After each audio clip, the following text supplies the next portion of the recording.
쏘지 않으면 명중 확률은 0%이다.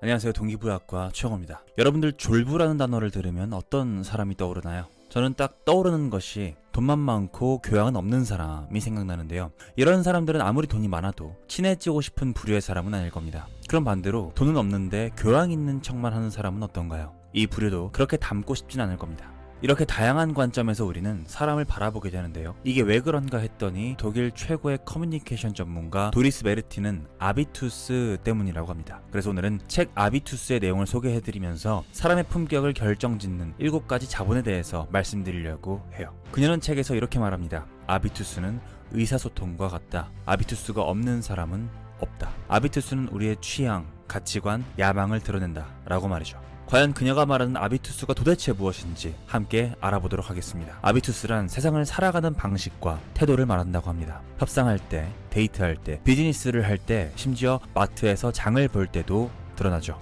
또 아비투스는 일부에게는 평평한 길을 만들어주고 또 누군가에게는 날개가 되어주기는커녕 날아오는 것 자체를 방해한다고 하기도 합니다. 그러나 이런 아비투스는 후천적인 노력으로도 얼마든지 바꿀 수 있다고 해요. 아비투스를 바꾸기 위해서는 총 7가지의 자본이 있다는 것을 먼저 이해해야 한다고 합니다. 이 7가지의 자본은 아비투스에 직접적인 영향을 미치고 다양하게 가질수록 더욱더 성공할 수 있습니다. 지금부터 아비투스에 영향을 미치는 7가지 자본에 대해서 말씀드릴게요. 첫 번째, 심리자본. 어떻게 생각하고 어디까지 상상하는가. 누군가에 대해서 그 사람은 급이 다르다 라고 말할 때 돈이나 외모 또는 출신 배경을 뜻하는 경우는 드뭅니다. 일반적으로 급이란 것은 그 사람의 마음의 크기, 즉 그릇을 의미하죠. 대부분 그 사람의 성격과 태도에서 이것을 확인할 수 있습니다.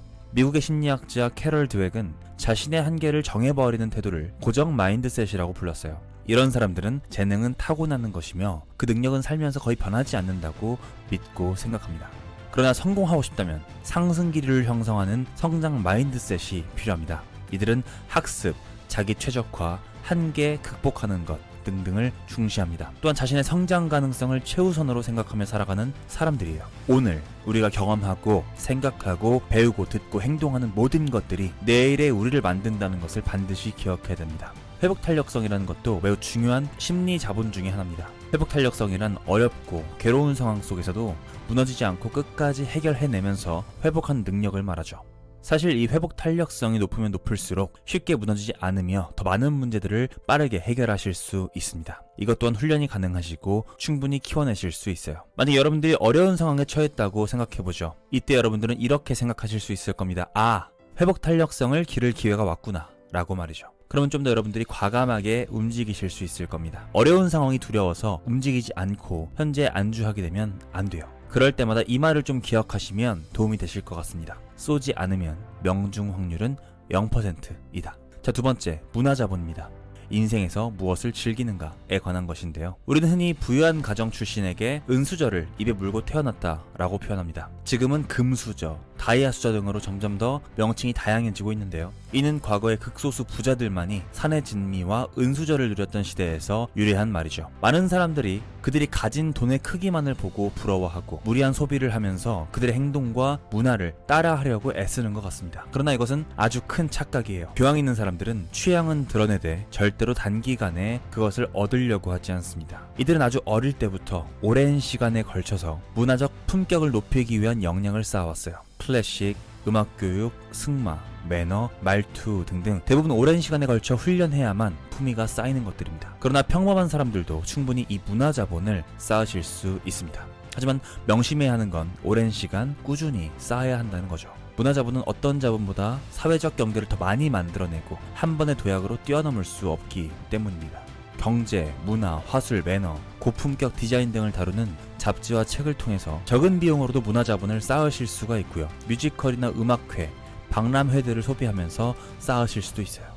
여기서 핵심은 하루라도 빨리 문화자본을 쌓기 위해서 훈련해 나가야 한다는 겁니다. 그러면 다른 자본을 가진 사람들보다 품격 있고 품위 있는 사람이 될 거예요. 세 번째, 지식자본. 무엇을 할 수 있는가에 관한 것인데요. 지식자본은 유익하고 폭넓게 사용할 수 있는 지식과 능력을 말합니다. 대부분의 사람들은 교육과 전문성이 최고라고 말하지만 성공하려면 이걸로는 부족하다는 것 모두 아실 겁니다. 지식을 꾸준히 쌓는 것은 기본이죠. 그것을 사용할 수 있는 능력을 함께 길러야 비로소 우리는 성공할 수 있을 겁니다. 성격이나 태도, 대담함, 인간관계나 정보의 최신성, 최신 정보 등을 흡수하는 것들, 이런 모든 다양한 분야의 것들을 함께 활용해야 비로소 성공에 이룰 수 있다는 뜻이에요. 예를 들어서 인플루언서나 유튜버로서 높은 수익을 올리는 사람들이 많죠. 이들은 눈에 띄는 이론적인 탁월함이 없어도 기발하고 창의적인 능력으로 사람들 눈에 띄었을 겁니다. 또 이런 사람들도 있죠. 전문적인 자격증은 없지만 자신만의 감각으로 낡은 기술을 세련되게 다듬어서 몇 배 더 비싼 가격으로 파는 사업가들도 있죠. 이런 사람들은 무늬만 전문가인 것처럼 보일 수도 있습니다. 그렇다고 해서 이들을 무식한 사람으로 치부하는 것은 매우 부당해요. 그들은 당연히 자기 영역에서 엄청난 역량을 발휘하는 사람들입니다. 시장을 잘 파악하고 대중의 기대와 요구를 간파하고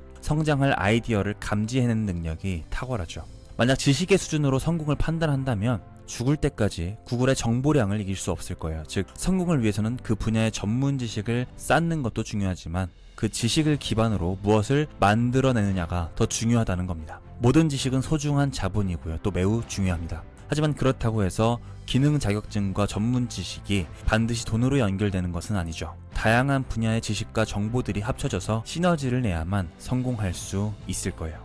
네 번째, 경제자본. 얼마나 가졌는가에 대한 이야기죠. 전 세계 상위 0.1%의 슈퍼리치부터 상위 10%, 상위 30%의 부자들도 자신의 부유함에 만족하지 못합니다. 이것은 만족감의 조건이 절대적인 돈의 양에서 결정되는 것이 아니라는 것을 의미합니다. 쉽게 설명하면 같은 상위 10%의 부자들 사이에서도 최하위 그리고 최상위 사이의 자산 격차는 매우 크기 때문에 이 격차에서 오는 부족함 때문에 자신이 아직 부유하지 않다라고 느끼는 부자들도 많다라는 뜻이죠. 그렇다고 해서 이들이 불행하다라는 말은 아닙니다. 흔히 돈에 대한 이야기가 나오면 꼭 이런 말들이 나오곤 합니다. 돈은 행복을 만들어주지 않아 라는 식의 말들이죠. 그러나 이 문장은 여러분들도 아시다시피 단편적일 뿐만 아니라 틀렸습니다. 교황이라고 불렸던 마르셀 라히라니트키는 이 말을 훨씬 재치있게 표현했습니다. 돈만으로는 행복을 만들 수 없다. 하지만 지하철에서 우는 것보다 택시에서 우는 게 더 낫다 라고 말이죠. 노벨 경제학자 수상자이자 행동경제학의 대가인 데니얼 카너먼은 또 이렇게 말했어요. 사람들은 평균 소득보다 약 10% 높은 수준까지는 월급이 오를 때마다 안도감을 느낀다. 물질적 안정감이 커지고 스트레스가 줄어든다. 행복하지 않은 상황 하나를 꼽는다면 그것은 바로 돈이 없는 상황이다 라고 말이죠. 돈으로 행복을 만들 수는 없지만 깊은 연관이 있다는 게 사실인 셈이에요. 아주 냉소적으로 들리겠지만 자신이 다른 사람들보다 풍족하다는 걸 알 때 돈은 우리를 행복하게 만듭니다. 만약 여러분들이 돈에 대한 안 좋은 인식을 가지고 있다면 그 인식을 즉시 없애시고요. 많이 벌기 위해 노력해야 합니다. 지금부터라도 백만장자처럼 생각하시고 돈의 가치를 인정해야 합니다. 또 적절하게 투자를 해야 되며 돈 관리를 하나의 프로젝트라고 생각하고 돈이 스스로 일하게 하는 방법을 배워야 합니다. 동기부여학과를 구독하시고 매일 듣는다면 자연스럽게 이것들을 모두 해결하실 수 있을 것 같네요. 다섯 번째, 신체 자본입니다. 어떻게 입고 걷고 관리하는가에 대한 내용인데요. 중세 시대에는 신분에 따라서 복장이 상세하게 나뉘어 있었습니다. 로코코 시대에는 사교 모임에 참석한 여자들이 자신의 머리보다 최대 4배까지 더 높은 머리 스타일로 자신을 뽐내기도 했었죠. 현재도 이것은 변하지 않았어요. 옷을 입거나 벗은 몸이 아주 강력한 표현의 수단으로 이용되고 있죠. 멋진 몸, 올바른 자세, 매력적인 스타일링. 복장과 외모는 시대에 상관없이 사회에서 아주 강력한 신호를 보냈습니다. 이는 우리가 스스로의 몸을 껍데기로 취급하지 않는다는 것을 뜻해요. 꾸미고 연출하고 관리하는 이유는 우리 안에 들어있는 것을 더욱 효과적으로 세상에 알리기 위함입니다. 따라서 이러한 신체 자본에 주의를 기울이는 사람들은 다음 두 가지의 엄청난 이득을 얻게 되실 겁니다. 첫 번째, 안간 힘을 쓰지 않아도 자연스럽게 광채가 흘러나온다. 이런 매력은 절대로 쉽게 가질 수 없는 거죠. 늦어도 40세부터는 노력한 사람과 노력하지 않은 사람과의 차이가 현저하게 나타날 겁니다. 두 번째, 신체와 정신의 주의를 기울이면 삶의 질이 높아질 거예요. 미국의 배우 힐러리 스웩크는 한 인터뷰에서 이렇게 말했습니다. 건강하지 않으면 하고 싶은 모든 일을 할 수가 없다 라고 말이죠. 정말 뻔한 소리 같지만 어쩔 수 없는 냉혹한 진실이에요. 우리 대부분은 신체 자본이 크면 클수록 더 쉽게 최고의 실력을 발휘할 수 있을 겁니다. 스스로가 동의를 하든 안 하든 상관없이 몸은 현실을 아주 잘 드러내주죠.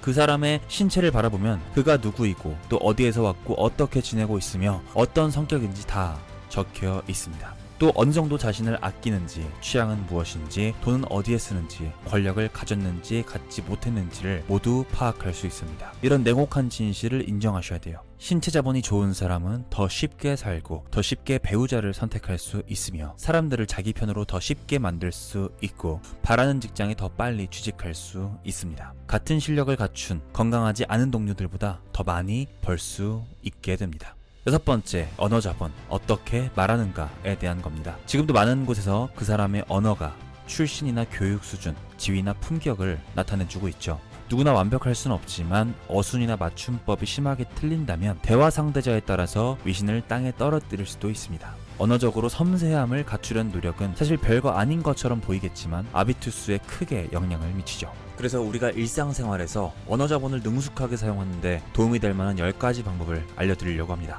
첫 번째, 발음을 명확히 한다. 두 번째, 줄임말을 쓰지 않는다. 세 번째, 모호한 지칭을 하지 않는다. 네 번째, 진부한 형용사를 사용하지 않는다. 다섯 번째, 비하 용어를 남용하지 않는다. 여섯 번째, 잘못된 관용 표현을 쓰지 않는다. 일곱 번째, 길고 장황한 설명을 하지 않는다. 여덟 번째, 문법적 오류를 범하지 않는다. 아홉 번째, 해야 할 말과 하지 말아야 할 말을 정확히 구분한다. 열 번째, 모든 상황에서 어디까지 말해야 하는지 생각해 본다.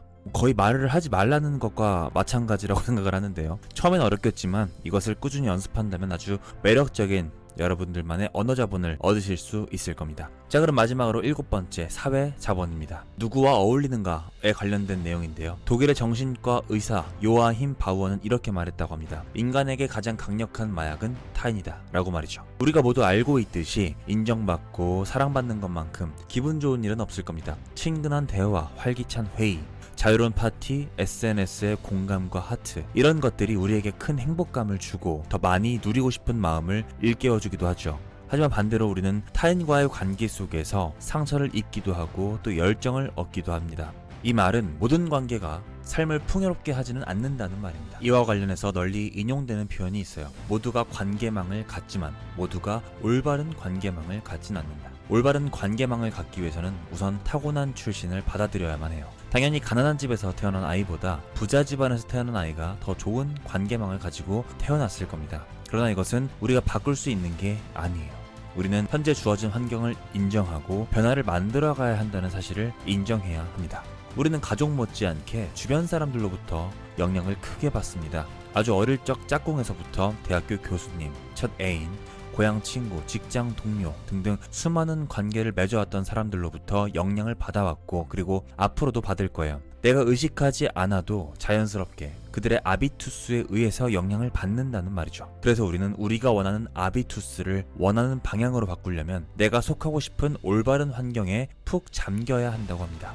지금까지 익숙하게 살았던 환경에 대한 미련을 없애버리시고요. 자신이 몸담고 싶은 곳에 이미 도달한 사람들로 주변을 둘러싸는 것이 중요합니다. 그들과 알고 지내기만 하더라도 새로운 세계가 열릴 것이고 행동 방식을 배울 수 있을 겁니다. 우리들은 주변의 환경을 모방하려는 특성이 있다고 합니다. 그렇기 때문에 자연스럽게 그들과 비슷해져가는 자신을 알게 될 거예요. 여기서 주의할 점은 한번 그 환경 속으로 들어갔다고 해서 멈추면 안 된다는 겁니다. 인간적으로 서로에게 관심을 주고 주의를 기울이고 서로의 인정 욕구를 채워주는 노력이 오랜 시간 동안 반드시 필요하다는 것을 아셔야 돼요. 자, 오늘은 아비투스, 우리의 품격을 올리기 위한 7가지 자원들에 대해서 알아봤습니다. 정리하자면 첫 번째 심리자본, 두 번째 문화자본, 세 번째 지식자본, 네 번째 경제자본, 다섯 번째 신체자본, 여섯 번째 언어자본, 일곱 번째 사회자본이었어요. 이 7가지 중에서 여러분들이 많이 가지고 있는 자원은 무엇인가요? 그리고 좀 더 보충해야 할 자원은 무엇인가요?